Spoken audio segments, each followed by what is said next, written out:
Hello ladies, gentlemen and everyone in between, welcome to my channel. My name is Zoe and this is the first episode of the exhibition of Morbid Curiosity. This is a series where I'm going to be talking about morbidly curious things, as you can tell from the title, mostly true crime cases or unsolved mysteries, stuff like that. So today this episode is going to be focused on cannibal murder cases, so trigger warning, the things we're going to be talking about in this video are pretty sensitive. I'll try and censor things and put trigger warnings where I can, but obviously I don't want to ruin the video with a load of censorship. So without further ado, let's get on with the video.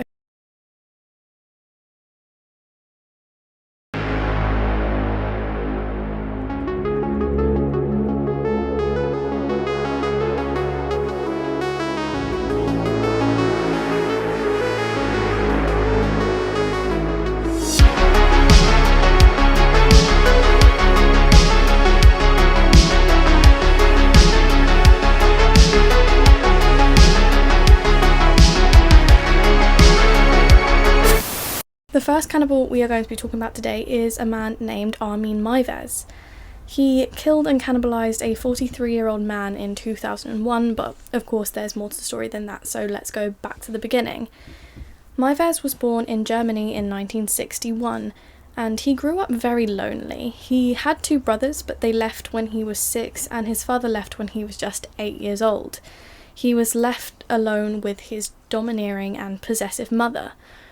So when he was younger, he created this imaginary younger brother named Frank, which seems pretty normal for a lonely young boy to do, but he had fantasies of eating this younger brother to kind of absorb his energy so that he would never be lonely. He also mentioned in an interview that he developed an obsession with the fairy tale Hansel and Gretel at a very young age, and he would act out scenes from this fairy tale, putting himself in the role of the witch for obvious reasons. These fantasies only escalated when Meiwes hit puberty.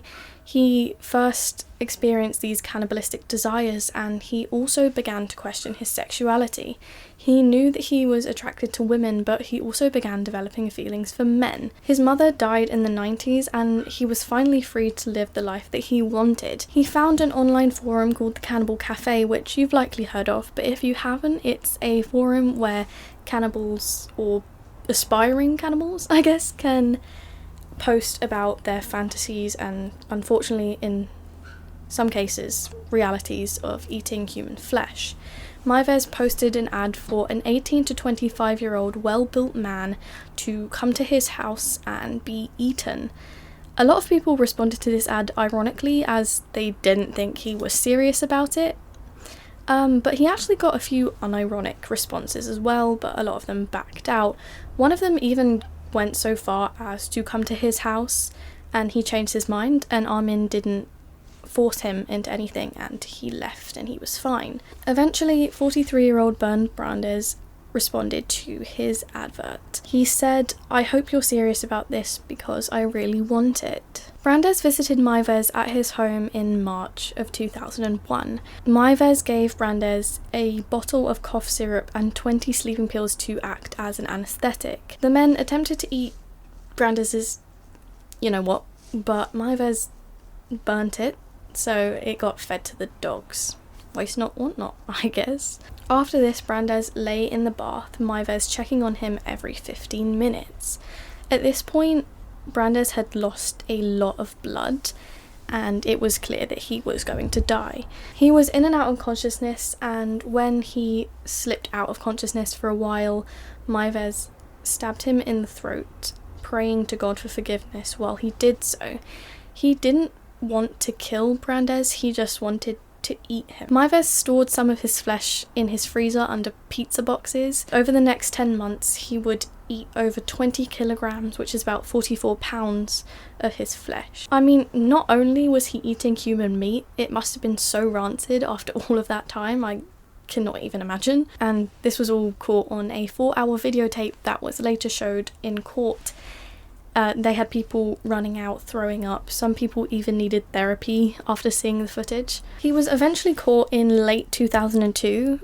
I mean, come on, you're telling me this man has put this advert out. This guy's responded to it. They have messages of where they're going, what they're doing, and the police take almost 2 years. 2 years to find this guy. I'm not saying I know much, if anything, about police work, but it seems like a very long time for a case with such a paper trail. After his first trial, he was sentenced to 8 years and 6 months in prison for manslaughter, since Brandes had consented to the killing. This was later reviewed and Maives was given a life sentence in prison because Brandes was clearly mentally ill and therefore he could not give valid consent to Maives. He was finally convicted in 2006 and he is still in prison to this day. While in prison, Maives has shown remorse for his actions and he urges other people with these same cannibalistic desires to seek help, and he's now a vegetarian. Obviously, I'm not in favour of Maives' actions, but I don't think this case was your common or garden merciless killing. I think Maives qualified for pleading guilty by reason of insanity,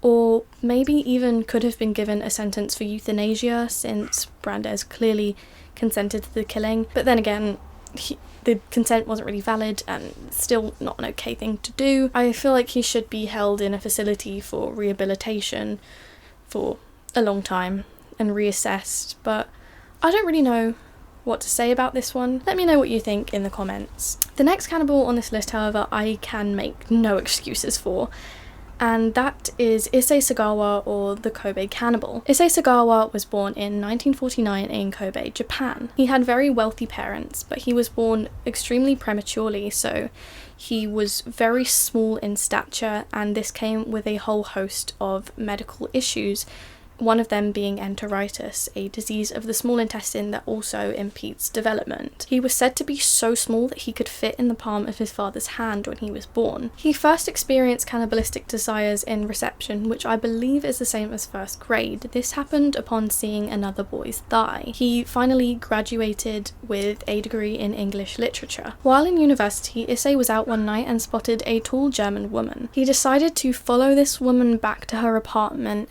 and he later stated that his intention was to slice off part of her flesh and leave with it. The woman woke up and thwarted his plan, luckily, knocking him to the ground. He was charged with attempted rape. The police did not know his true intentions, but his father being very wealthy, he paid a settlement to the victim and all of the charges were dropped. He got off absolutely scot-free. And 3 years later, he moved to France to study at the Sorbonne in Paris. He stated in an interview that while studying there, almost every night he would bring home a sex worker and then tried to shoot them, but for some reason his fingers froze up and he couldn't pull the trigger. Also in Paris, he met fellow classmate Renee Hartevelt, who was also studying literature. Renee was Dutch and described as a very tall and attractive woman.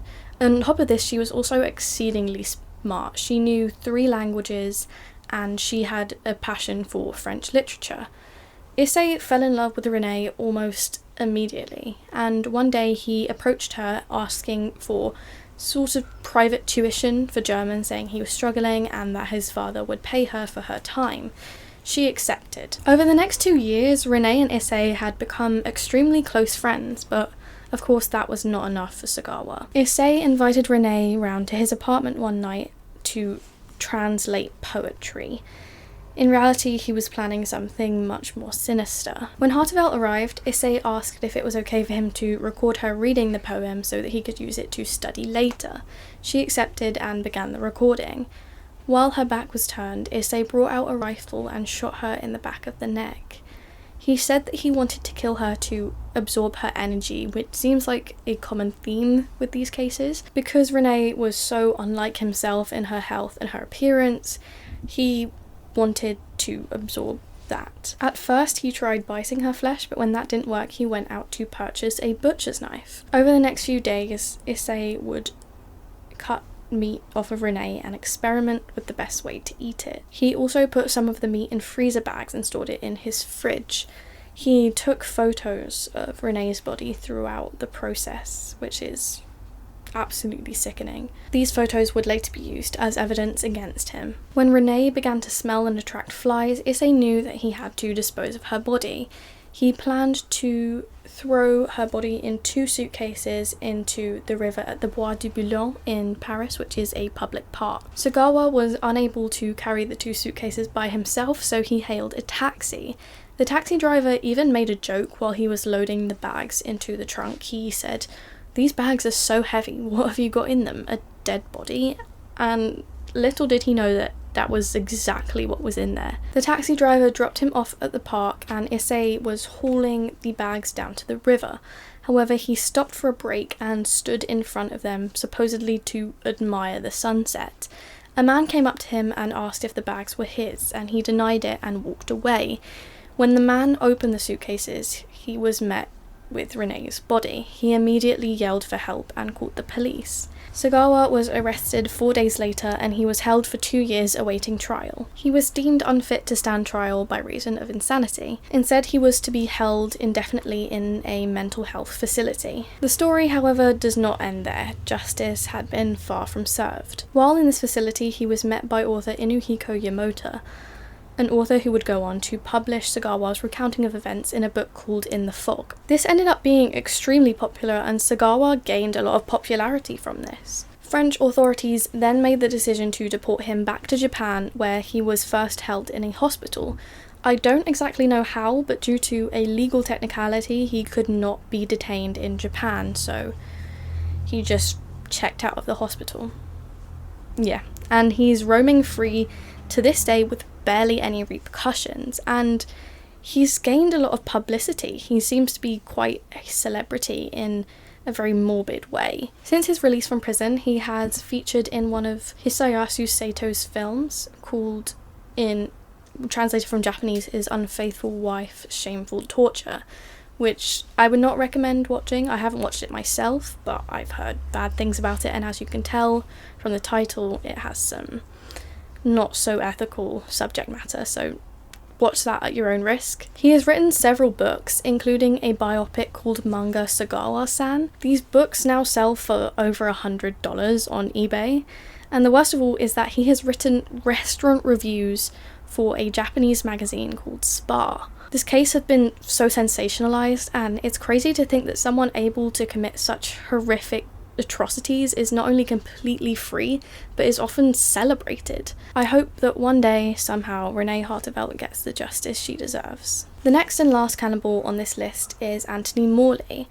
This case is one of the most disturbing cases I've ever come across, so be warned. Anthony Morley was born in 1972 in Leeds, Yorkshire. He was previously most well known for winning the title of Mr. Gay UK in a competition in 1993. He also appeared on a British game show called God's Gift, which I will get into more later, but years on he would become famous for something much more horrifying. Anthony began his career in modelling in his late teenage years and began to gain a lot of traction in the industry. He decided to apply for the Mr. Gay UK beauty contest, which was first televised in 1993, which was the first year it really took off. From what I could find, it's mostly like a beauty pageant type thing for gay men, but I think there were also components based in like entertainment industry, like dancing, stuff like that. There were 14 gay nightclubs around the UK that would host regional heats for the competition. The winner of these regionals would go on to compete in the finals in London, held at the Heaven nightclub. They would also win a cash prize of £1,000 and a holiday to Gran Canaria. He, of course, won this competition. At one time, he stated that he pretended to be gay for the competition to win the money and the holiday, and he was actually dating a girl at the time. But in other interviews, he has said that he had an older boyfriend at the time of the competition. So he's kind of flitting between the labels of gay and straight for most of his life. He was very hesitant to call himself bisexual or pansexual or anything in between. Morley's desperation to label himself could be the root of a lot of his problems in later life. Winning the competition opened up a lot of doors for Anthony, and it gave him a lot of opportunities that he really wanted. His main goal in life was to become a dancer, and with his money and newfound fame, he decided to apply for dance classes. He took more modelling jobs and he featured in a lot of magazines. He eventually moved to London to pursue his career in the industry full time. Things were going really well for Anthony, but he still had this underlying sense of conflict with his sexuality. He was invited to guest star on a TV show named God's Gift, which ran for 2 seasons in 1995 and 1996. There would be 5 male contestants who would compete to be called God's gift. Much like Mr. Gay UK, it was mostly based on looks, but there were also like quiz rounds, other rounds like that. At the end of each episode, the man that won would be able to choose a member of the audience to take out on a date. They also had gay specials where all 5 of the contestants were gay men and the audience were all gay men as well. Anthony actually ended up winning his episode and picked someone in the audience to go on a date with.